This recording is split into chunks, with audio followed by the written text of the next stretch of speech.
कुछ कोई बाहर से आता है तो हमें कुछ बताते तो और सर भी हमें मैंने टीम वर्क करना सीखा कि कैसे टीम में काम किया जाता है। ऐसा काम करूँगा अगर अपने को बेहतर बना लूँगा तो मैं ऐसा हो जाऊँगा। बट यहाँ पे है जो हमें ओपन माहौल मिल रखा है, बिल्कुल जो पूछना है बिन हिचकिचाओ।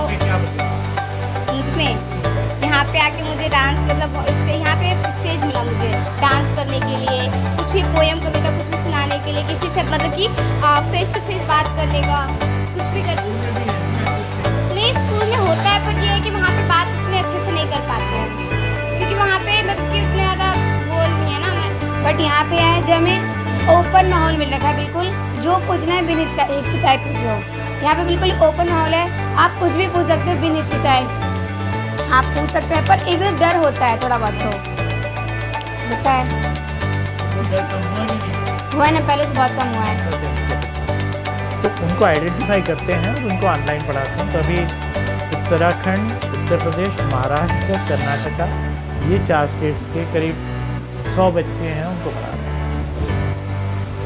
तो हम लोग करीब 12 लोग हैं, सभी यानी ऐसे ही हैं, रिटायर्ड लोग। तो ठीक है, ऐसी बात है, नॉलेज है उसको शेयर कर रहे हैं जी, पूरी हो रहे हैं। लेकिन मज़ा आज बड़ा बहुत आता है और बच्चे भी कोई भी सवाल पूछते हैं तो उनका यार मैंने तो कभी सोचा ही नहीं था, ये मैं अभी सोच के बताऊंगा कि इसका आंसर क्या हो सकता है। बिल्कुल ठीक है, बहुत बढ़िया। अब आप प्रयत्न में आकर मैंने सबसे पहले कम्युनिकेशन स्किल सीखा, मीन्स बोलना, हमें किस तरह बोलना है। और मैंने स्टेज पे भी एंकरिंग की तो मेरे को बोलना मैंने काफ़ी अच्छा सीखा। उसके बाद मैं यहाँ का काफ़ी दिनों तक मैं पीएम रहा, तो मैंने टीम वर्क करना सीखा कि कैसे टीम में काम किया जाता है, कि ऐसा काम जो कि सभी के हित में हो।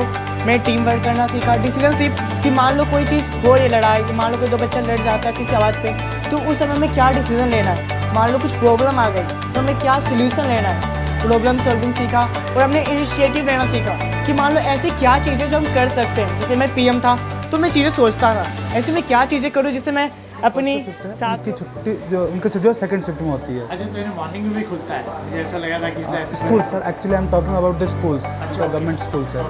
सो जो फर्स्ट टू फिफ्थ के बच्चे हैं उनकी छुट्टी 6 बजे तक होती है, 5:30-6 तक। उसके बाद जो बच्चे यहाँ पे आते हैं, उसके बाद फर्स्ट टू फिफ्थ के भी क्लासेस फिर उसके बाद जो भैया लोग थे वो हमें सिखाते थे कि ऐसे बोलो, ये करो। तो हम चीज़ों को मतलब जो चीज़ को हम बार बार करते हैं तो हमारी चीज़ अच्छी हो जाती है। तो यहाँ पे मुझे बहुत ज़्यादा परफॉर्मेंस करने का तरीका मिला, मतलब अच्छी चीज़ें मिली, जिस कारण मैं अपने आप को बेहतर बना पाया। और यहाँ पे हमारे कॉन्सेप्ट भी बहुत सारे चलते हैं जिसमें हम लोग पार्टिसिपेट करते हैं और अपने आप को बेहतर बनाते हैं।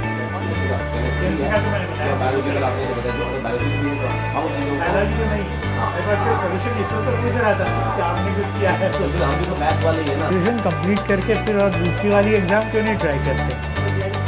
इससे पहले मैंने बोला ना सर, ग्रेजुएशन करने के बाद तो आपके पास बहुत ऑप्शन है, Correct, CSSL है, correct. आप अलग से कोई डिग्री भी करना चाहते हो उसमें भी है, टीचिंग का भी कर सकते हो, बीपीएससी तो आपका है ही, मेन ड्रीम तो है। बट स्टार्टिंग अगर इससे हो जाती है, जिसमें कैसे हम मिडिल क्लास फैमिली से बिलोंग करते हैं, तो थोड़ा घर का फाइनेंशियली थोड़ा स्टेबल हो जाओगे, तो यहाँ से ये है कि हाँ, मुझे कुछ करना है चाहे नहीं करना तो जॉब भी हो जाएगी, ग्रेजुएशन भी चलता रहेगा, ग्रेजुएशन आप फिर से एक बार मैदान में उतरेंगे। फिर उसके बाद मैं बहुत बढ़िया, ओवरऑल प्लान। Very good. तो इसमें अगर आप कुछ मुझे गाइड कर सकते हो तो सर। तो क्या गाइडेंस चाहिए बताओ? गाइडेंस बस ये है कि आप प्रॉपर सेटिंग और कैसे मैंने 3 घंटे लाइब्रेरी ज्वाइन की थी रिसेंटली। नहीं, तीन अलग अलग चीज़ें देखो। एक तो है नॉलेज, ठीक है ना, अपनी पढ़ाई। दूसरा है उस नॉलेज को वो 3 घंटे एग्ज़ाम में कैसे यूज़ करना, तो वो है time management, selection of questions और डिवाइड कैसे करना। किस क्वेश्चन पे अटकना नहीं है, किस क्वेश्चन को बिना देखे छोड़ना नहीं है। तो बहुत सारे ऐसे छोटे टोटके हैं। तो बस मैं पढ़ाई करता था। यहाँ आया तो मेरी थोड़ी माइंड साफ हुआ कि खाली हमें याद ही नहीं करना है, हमें कुछ समझना है, कुछ सीख के समझना है। तो मेरा जो SED वाला लेवल था वो थोड़ा ग्रो हुआ, उसमें मैं बहुत आगे बढ़ा। तो मैं क्लास में 1-2 बार फर्स्ट सेकंड भी आया। और हमारे एक कमरे में 2 बच्चे रहते थे, मैं हॉस्टल में रहता था। तो उसने कहा यार मैं तेरे को पढ़ा दूंगा, जितने नंबर आएंगे, तू वैसे भी फेल होने वाला है, ऐसे भी फेल हो जाएगा, लेकिन हो सकता है पास हो जाए, क्या पता। तो उसको 3-4 सब्जेक्ट जो थे बहुत अच्छे आते थे, उसने मुझे पढ़ाया और मैं पास हो गया। ये सबसे मिरेकल है। और सबसे ज़्यादा मिराकल है, एक सब्जेक्ट जो उसने पढ़ाया था उसके 50 में से 30 नंबर आए, मेरे 50 में से 32 नंबर आए। क्यों? क्योंकि शायद मुझे उस आंसर कैसे अच्छे से लिखते हैं ज़्यादा अच्छे से पता था, लेकिन उसकी नॉलेज मुझसे ज़्यादा अच्छी थी। तो ये नंबर जो है उससे सच में ज़िंदगी में सक्सेस का कोई रिलेशन नहीं है। हाँ, लेकिन टीचर को तो वही लगता है, क्योंकि टीचर तो स्कूल तो यही देखेगा कि इस टीचर की क्लास में कितने बच्चे फर्स्ट डिवीज़न आए, वो तो नंबर से ही देखा जाएगा। टीचर अच्छी टीचर का मतलब है सब बच्चों के फर्स्ट डिवीज़न आए।